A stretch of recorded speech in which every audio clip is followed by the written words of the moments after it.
Saudara, Anda menyaksikan Kompas Bisnis bersama saya Yan Rahman. Saudara, lebih dari 2 pekan kita akan memasuki tahun 2026. Sebagai pengingat, Kompas Bisnis hari ini akan menyajikan asumsi makroekonomi APBN 2026 yang sebelumnya telah disepakati oleh pemerintah dan juga DPR pada 23 September lalu. Seperti yang juga dirilis oleh Kementerian Keuangan, pertumbuhan ekonomi tahun 2026 ditargetkan mencapai 5,4%. Nilai tukar rupiah berada di kisaran Rp16.500 per dolar Amerika Serikat. Sementara itu, saudara, inflasi terkendali di level 2,5%, sedangkan harga minyak acuan di $70 Amerika per barel. Sebelumnya, saudara, dengan optimistis, Menteri Keuangan Purbaya Yudisadewa sempat bilang pemerintah akan terus mendorong pertumbuhan ekonomi mencapai 6% pada tahun 2026.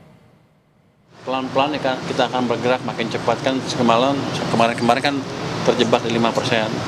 Kita coba akhir bulan bisa nggak di atas 5,5. Ini tahun depan kita coba dorong ke arah 6% atau mendekati 6 atau lebih 6 lebih sedikit. Tahun depannya lagi dengan perbaikan iklim investasi dan lain-lain harusnya bisa lebih cepat lagi. Mungkin 2 tahun ke depan bisa antara 6 sampai 6,5. Tahun berikutnya lagi baru kita kebut.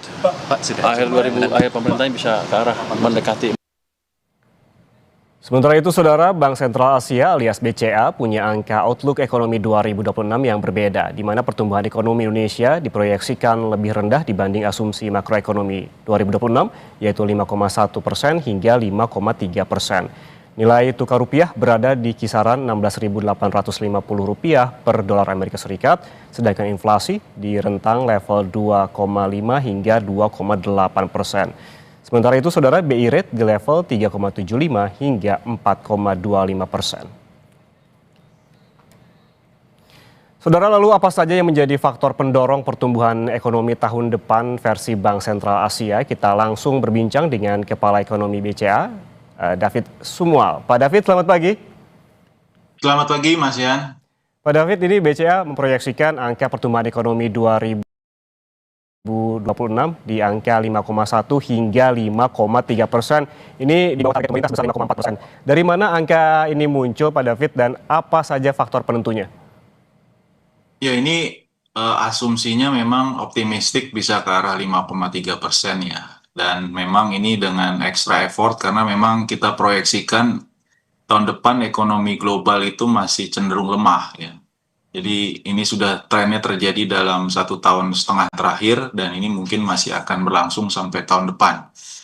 Dan ini juga diasumsikan, kita masih mengasumsikan realisasi anggaran yang lancar tentunya ya. Beda dengan tahun ini yang di semester satunya itu kontribusinya justru negatif. Di belanja pemerintah kontribusinya tahun 2025 ini negatif. Nah, tahun depan ini kita sudah melakukan penguatan belanja sejak awal tahun. Dan kita berharap juga pemulihan belanja terutama di kuartal 1 tahun depan ini masih berlanjut ya. Kalau kita lihat nih ada pemulihan belanja masyarakat sejak bulan Oktober ini terus berlangsung. Kalau kita lihat dari Big Data sampai awal Desember ini. Nah, ini kita berharap bergulir terus sampai awal tahun depan. Dan kebetulan ini juga kita lihat hari raya berderet ya, mulai dari Natal, Tahun Baru, dan juga nanti akan ada Imlek, dan berikutnya juga kita tahu puasa Lebaran juga akan maju ya. Jadi ini di kuartal 1 tahun depan potensi pertumbuhan yang kuat itu lumayan besar ya, karena ada faktor-faktor musiman yang saya sebutkan tadi. Yang terakhir juga kita berharap investasi korporasi ya, terutama juga yang terkait dengan proyek-proyek Danantara ini kita berharap juga lebih kuat. Tidak seperti tahun ini kan kita lihat belum optimal investasi maupun realisasi proyeknya. Nah, di tahun depan ini kita berharap bisa menjadi katalis juga ya untuk pertumbuhan investasi tahun 2026, ASEAN. Oke, kalau tadi sempat menyinggung Danantara, Pak David, ini Danantara seberapa besar pengaruhnya terhadap nanti pertumbuhan ekonomi di tahun depan?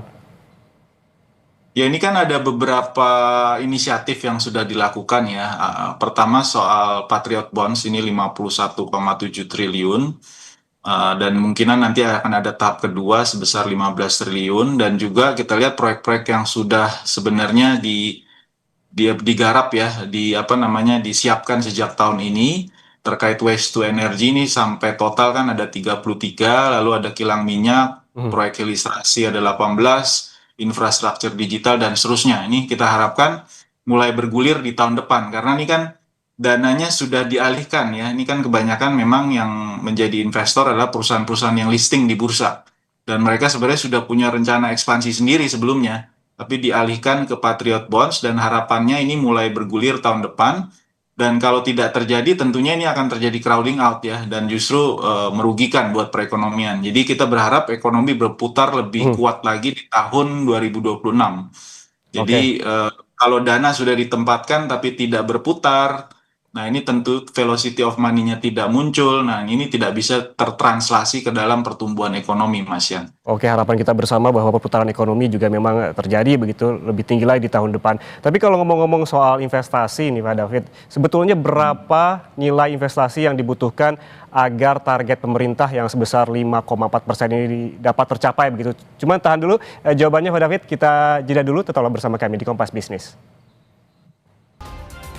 Anda masih bersama kami di Kompas Bisnis, Saudara, dan masih bergabung bersama kami Kepala Ekonom BCA, David Sumual. Pak David, kita tadi sempat berbicara terkait dengan investasi yang menjadi salah satu pendorong pertumbuhan ekonomi, terutama di tahun depan. Eh, Berapa sih, Pak David, nilai investasi yang dibutuhkan agar target pemerintah yang sebesar 5,4% ini bisa tercapai? Nah, ini persoalannya Mas Yan, angka ICOR kita, incremental capital output ratio ya, perbandingan antara modal yang dibutuhkan dan output yang dihasilkan ini masih relatif tinggi. Jadi sampai 2025 angka bulan September itu masih sekitar 6,2 ya. Hmm. Dan itu dalam share investasi sampai kuartal 3 itu sekitar 30%. Nah, ini beda dengan negara-negara tetangga kita. Contoh Vietnam itu separuh dari kita, hanya 3 ya Hmm. ICOR-nya. Jadi kalau kita ingin pertumbuhan yang tinggi, itu kita butuh investasi yang jauh lebih besar dari Vietnam. Jadi kalau hitung-hitungan saya di 2026 ini perlu naik porsi investasi kita ke arah 33-34%. Nah ini jadinya nominal investasinya kalau dihitung dari tahun ini harus naik sekitar Hmm. ya sekitar 25-30% ya, atau sekitar 8.600-an triliun kurang lebih Hmm. ya. Hmm. Jadi nah, ini dihitung dari PDB nominal ya. Jadi cukup besar karena memang dari sisi efisiensi dan produktivitas kapital yang kita suntik atau kita injeksi ke dalam perekonomian, output yang kita hasilkan itu lebih kecil Hmm. dibandingkan dari negara tetangga kita seperti Vietnam atau misalnya India. Itu mereka sekitar 3 ya Hmm. angka ICOR-nya. Jadi memang perlu perbaikan dari sisi efisiensi, produktivitas agar kita tidak butuh investasi yang sedemikian besar ya untuk menghasilkan pertumbuhan ekonomi yang kurang lebih 5,5% tadi. Oke, ya kalau kita melihat sepanjang tahun 2025 saja, apakah ini memungkinkan investasi yang jauh lebih besar dibanding negara tetangga Vietnam?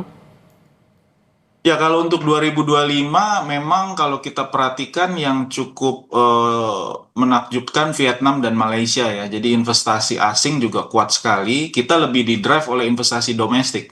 Mhm. Justru untuk investasi asing 2 kuartal terakhir itu kita kecenderungan turun. Terakhir di kuartal 3 itu kita turun sekitar 7% investasi asing ya. Jadi kelihatannya memang kalau kita ingin tumbuh lebih dari 5,5%, memang kunci utamanya itu adalah masuknya investasi dari luar karena tabungan domestik kita tidak cukup, Mas Yan, untuk Mhm. tumbuh lebih tinggi dari 5,5%. Jadi kalau kita hanya mengandalkan tabungan domestik, ujung-ujungnya kita hanya bisa mencapai pertumbuhan hanya sekitaran 5% saja. Mhm. Jadi Mhm. kita memang harus mengundang lebih banyak lagi investasi masuk, dan ini tentunya perlu perbaikan struktural ya di dalam negeri. Hambatan-hambatan struktural yang selama ini kita alami ini harus diberantas ya, Mhm. kerumitan perizinan, masalah tingginya biaya logistik, masalah birokrasi, masalah ketidakpastian kebijakan dan lain-lain. Ini masa-masa struktural yang kita sudah tahu semua, ini harus kita hilangkan, Mas Yan. Oke, tadi soal regulasi berarti artinya ini, apa saat ini yang menjadi regulasi yang menjadi penghambat pertumbuhan menurut Anda, Pak David? Ya, saya pikir dari sisi infrastruktur kita sudah cukup bersaing ya dengan negara-negara tetangga. Tapi dalam hal kepastian kebijakan ini juga penting, konsistensinya dan arah prioritas kebijakan pemerintah. Perizinan juga ya, perizinan ini seringkali menghambat ya. Mhm. Ada beberapa proyek yang perlu tahunan itu sampai perizinan yang keluar ya. Kerumitan dalam hal birokrasi nih sepertinya masih menjadi catatan ya buat investor ketika ingin berinvestasi di Indonesia, Mas Yan. Jadi persoalan-persoalan hambatan-hambatan ini dan masalah apa namanya kondisi di market ini yang sebenarnya perlu kita perbaiki bukan hanya dari sisi stimulus fiskal ataupun moneter.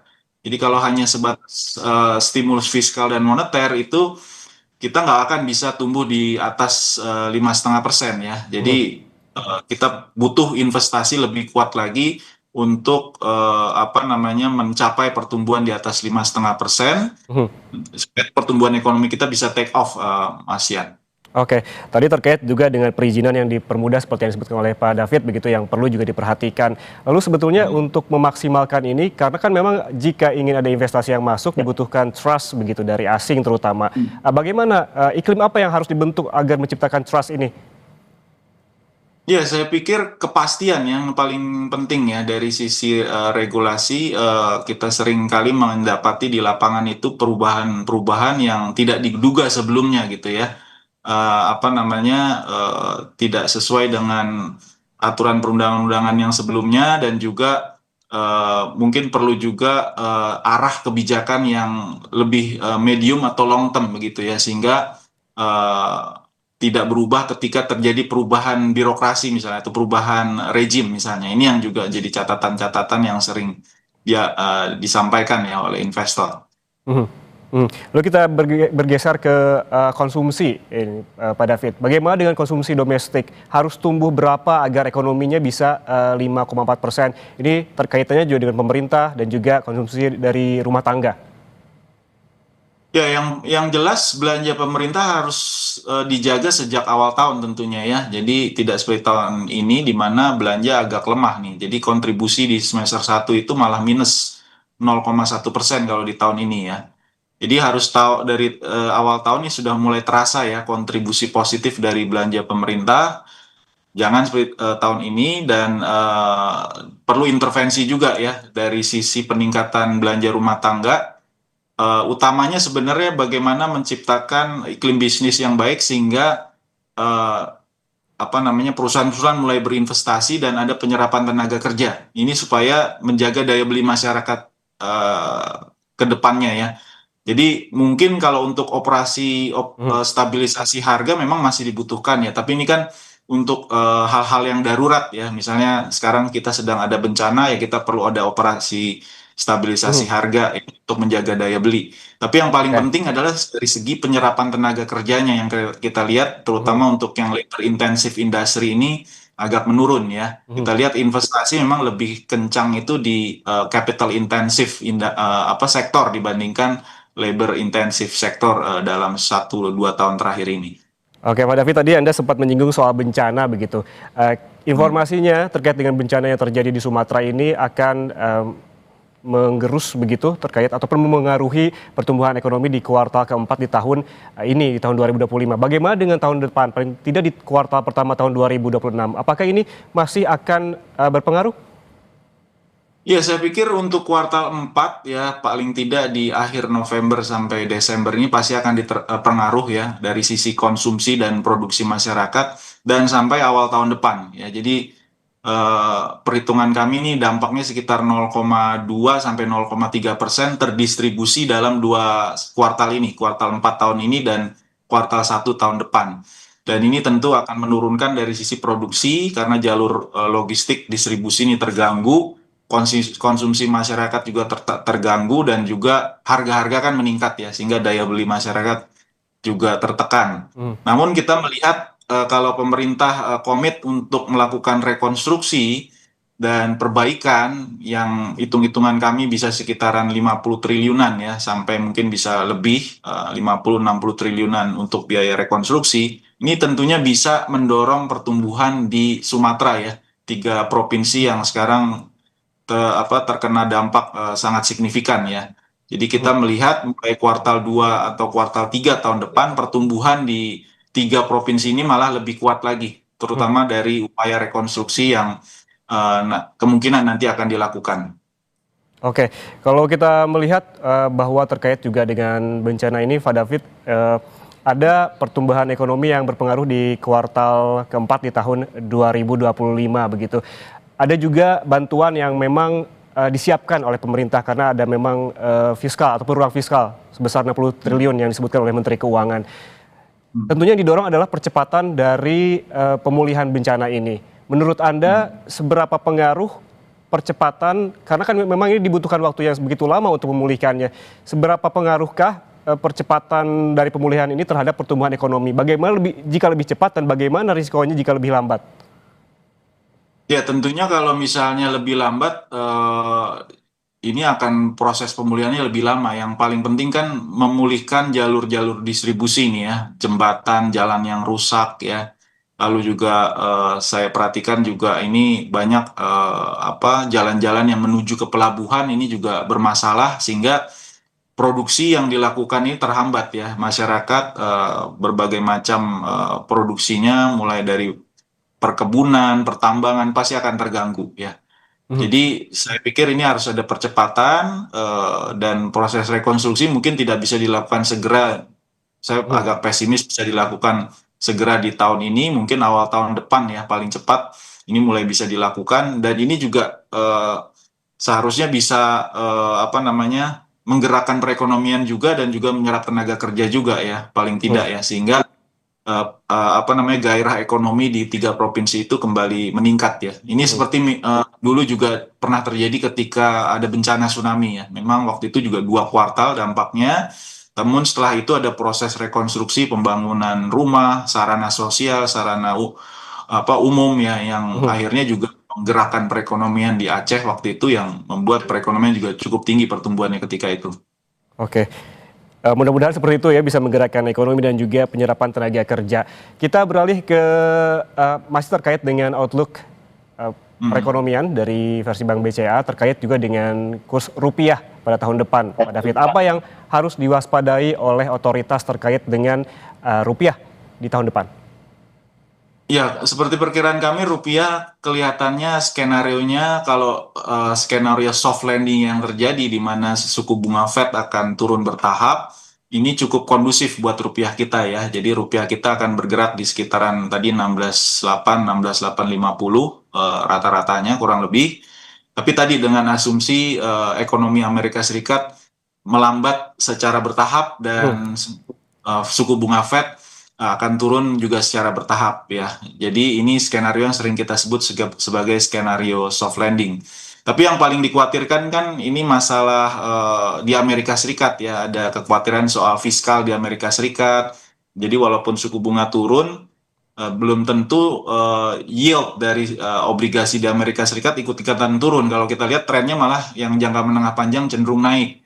Dan ada vulnerability juga, probabilitas kemungkinan ekonomi Amerika Serikat memasuki resesi atau bahkan krisis kalau misalnya bubble di pasar modal terutama yang dipicu oleh kenaikan harga saham-saham teknologi ini meletus gitu ya, dan ini tentunya akan membuat volatilitas yang cukup tinggi juga gitu ya, karena kalau kita lihat dari sisi risiko ya, risiko konsentrasi maupun risiko valuasi ini sudah cukup mahal ya harga saham-saham teknologi di Amerika Serikat, dan ini tentu akan juga merembes ke banyak negara emerging market ya, terjadi volatilitas, tapi ini biasanya tidak lebih dari setahun. Jadi kita berharap kondisi yang terjadi seperti di 2008 itu kan juga ada masalah, tapi setelah itu kita lihat ada pemulihan yang cukup cepat di harga komoditas ya. Jadi kalau kita bisa siapkan kondisi ekonomi fundamental kita, buffer kita kuat, kita bisa bertahan, kita berharap dalam skenario hard landing kita juga bisa tumbuh cukup baik ya setahun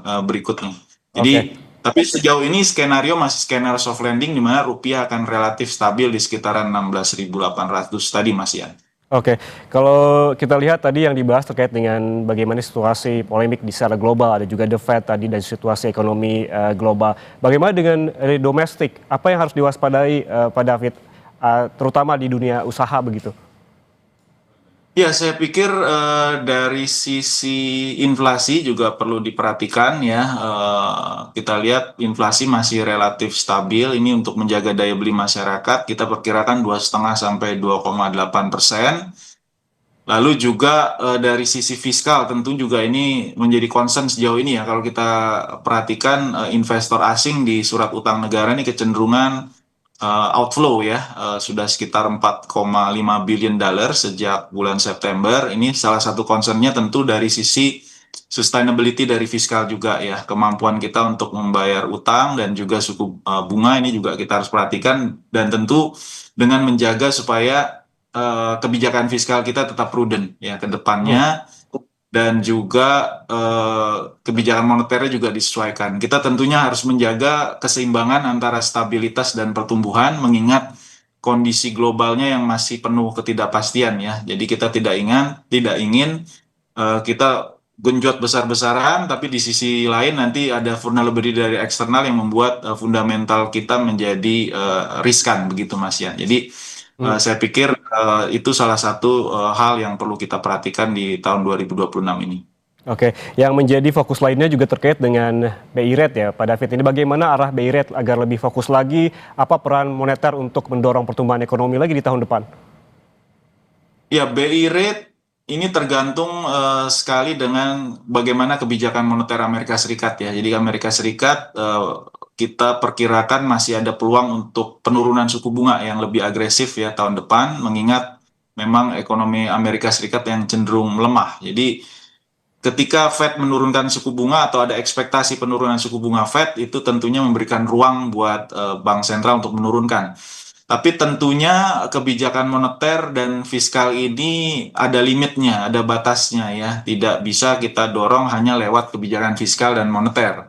Jadi kita harus melihat peluang-peluang juga dari sisi kebijakan perdagangan, investasi. Misalnya kita baru saja mendapat apa, ya mudah-mudahan tahun depan sudah bisa diratifikasi untuk EU CEPA dengan Eropa. Nah, ini peluang buat kita untuk mendorong pertumbuhan lewat market yang baru terbentuk ya. Dengan Kanada juga kita ada perjanjian, itu tentunya bisa mendorong peluang kita ke depan untuk bukan hanya dari fiskal dan moneter saja, tapi dari sisi investasi ya, dan juga perdagangan, agar net ekspor kita bisa lebih kuat lagi ke depan, ASEAN.